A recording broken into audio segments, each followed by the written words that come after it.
ప్రియులారా, ప్రభు అయిన యేసుక్రీస్తు పరిశుద్ధమైన నామములో మీకందరికీ మిక్కిలి ప్రేమపూర్వకమైన శుభములు యేసు నామములో తెలియపరుస్తున్నాను.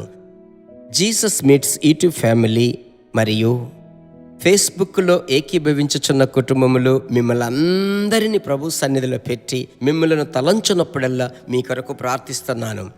ఈ దినమందు దేవుని యొక్క స్వరమును మీరు వినుటకు సిద్ధపడ్డారు. ఆయన యొక్క స్వరమే మన జీవితంలో ఒక ఉజ్జీవమును తెస్తుంది. ఆయన వాక్యములో ఆయన స్వరం ఉంది. ఈరోజు ఆ యొక్క వాక్యమును మనం చూద్దామా? ప్రియ దేవుని బిడ్డలారా, మత్తయి సువార్త 5వ అధ్యాయం 14వ వచనాన్ని చదువుతున్నాను. మీరు లోకమునకు వెలుగయ్యున్నారు. కొండ మీద నుండి పట్టణము మరుగై ఎండనేరదు. మీరు లోకమునకు వెలుగు. ప్రభు ఈరోజు చెప్పేటువంటి మాట ఏమిటి? మీరు లోకమునకు వెలుగై ఉన్నారు. ఒకప్పుడు నేను ఆశీర్వాదంగా ఉండాలి, నాకు ఈ ఆశీర్వాదం కావాలి, నా కుటుంబానికి, నా పిల్లలకు కావాలి. ఒక చిన్న వలయం వేసుకొని అందులో జీవించిన జీవితము దేవుడు మార్చి మనలను దేవుడు విశాలమైన వలయంలోనికి తీసుకొచ్చాడు. అంటే ఏమిటి? అదేమిటి? లోకం, లోక ప్రజలు, నా దేశం, నా ప్రజలు, నా జనాంగం. ఇక్కడ ప్రభు అంటున్నాడు తెలుసా? మీరెవరు? లోకమునకు వెలుగై ఉన్నారు.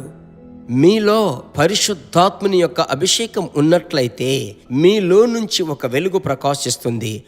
ఆ వెలుగు ఎంత దూరం ప్రకాశిస్తుందో అక్కడ ఉన్న చీకటంతా తొలగిపోతుంది కదా. అలాగైతే నా ప్రియమైన దేవుని బిడ్డలారా, యెషయా గ్రంథం 60:20లో మనము గమనించినట్లయితే, యెహోవాయే నీకు నిత్యమైన వెలుగుగా ఉండును. ప్రభువుకి స్తోత్రం. చివరి దినాలలోనికి మనం వచ్చాం. లేచి ప్రకాశించే దినములోనికి మనం వచ్చాం. ఇక మీదట మీలో ఉన్న అభిషేకం మీలోనే ఉంటే చాలదు, మీలో నుండి అది మండి వ్యాపించాలి. ఒక ఇంటికి నిప్పు అంటుకున్నట్లయితే ఆ ఇంటితోనే ఆగిపోతుందా? ప్రక్క ఇల్లు మండుతుంది, కాలిపోతుంది. ఎందుకు? గాలి. ఆ గాలి ఎటువైపు వీస్తుందో అటువైపు ఉన్న ఇళ్ళన్నీ కాలిపోవునట్లుగా గాలి అనేది అది అభిషేకం. ఆ అపోస్తలుల అధ్యాయము 2వ అధ్యాయం మీకు తెలుసు, బలమైన గాలి వీచగా. అలాగైతే మీలో అభిషేకపు గాలి ఉన్నట్లయితే మీరు అనేకులకు, ఎదుటివారికి, అనేక కుటుంబములకు ఆశీర్వాదముగా మీరుంటారు. కనుక మిమ్మల్ని మీరు అల్పముగా ఎంచుకోవద్దు. ప్రభువు మిమ్మల్ని నింపడానికి ఉద్దేశం ఉంది. అందువల్ల ప్రభువా, నాకు దేశము నిమ్ము, పట్టణము నిమ్ము, నా జనాన్ని నిమ్ము అని మీరు ప్రార్థించి చూడండి. దేవుడు లోకమునకు మిమ్మల్ని వెలుగుగా మారుస్తాడు. మీరు లోకమునకు మీరు వెలుగుగా మారి తద్వారా అనేకులు మీ ద్వారా దేవుని వెలుగులోనికి వస్తారు. ప్రభువు చెప్పాడు, నేను లోకమునకు వెలుగై ఉన్నాడు, నేనే మార్గం, సత్యం, జీవమునై ఉన్నాను. ప్రభువుకి స్తోత్రం. ఇప్పుడు మనం ప్రార్థించుదాం. మీలో ఇది మొదలుకొని నేటి నుండి ఆత్మభారం రాబోతుంది. ఈ రోజు నుంచి నశించు ఆత్మల కొరకు ప్రార్థించబోతున్నారు. ప్రభు నామములో మీ వీధి వారిలో ఉన్న వారికి, మీ బంధువులకు, మీ ఉద్యోగ స్థలములో ఉన్న వారి కొరకు మీరు ప్రార్థించబోతున్నారు. మీ ప్రార్థన ఫలవంతముగా మారబోతుంది. ప్రార్థించుదామా? నాతో కలిసి ప్రార్థించండి. చేతులు పైకెత్తి ప్రార్థించండి. మంచి దేవా, ఈ ఉదయకాల సమయమున ప్రభువా, మీరు లోకమునకు వెలుగయ్యున్నారని సెలవిచ్చారే. ఆ వెలుగు యొక్క రహస్యం అభిషేకమయ్యా, అనాయింటింగ్ అయ్యా. ఆ అభిషేకమే వెలుగును తెస్తుంది.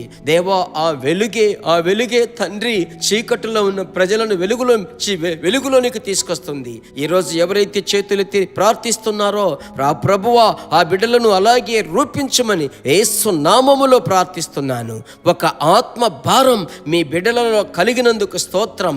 అదే సమయమున ఇంటిలో ఉన్న ఏ ఒక్కరూ రక్షింపబడకుండా ఉండకూడదు, అందరూ రక్షింపబడాలి. ప్రార్థన గృహముగా మార్చండి. ప్రార్థన ఆలకించిన దేవునికి స్తోత్రం. యేసు నామములో తండ్రి, ఆమెన్, ఆమెన్. ప్రభువుకు మహిమ కలుగునుగాక.